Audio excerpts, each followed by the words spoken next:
emergency, meron po tayong tatlong first aid stations.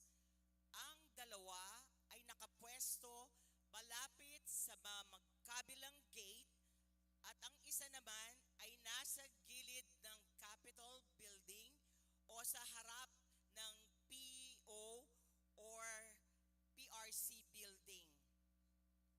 Ang mga ito ay may doktor, nurses at ambulansya na galing sa Provincial Health Office ng Capitol. Pangalawa, bukod sa mga first aid stations, meron po tayong mga responders and volunteers na nag-iikot para gawing mas mabilis ang pagresponde sa mga deboto. Sila ay galing sa Provincial Disaster Risk Reduction and Management Office at Philippine Red Cross.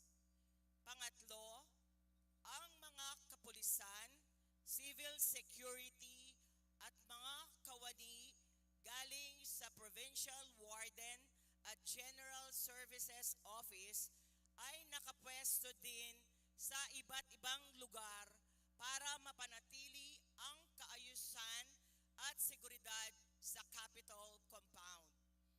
Pang-apat, katuwang ng Pampanga Provincial Government ang City Disaster Risk Reduction ng City of San Fernando na nakaantabay sa labas ng Capitol Compound para sa kaligtasan at seguridad ng bawat isa. At panghuli, meron po tayong libreng water station sa gilid ng Capitol Building sa harap ng PO at PRC Building. At sa mga gustong umihi naman po, meron po tayong mga portalets na nakalagay sa likod at gilid ng ating venue. Ito pong kabuuan ng park. Naka-scatter po ang ating mga portalets.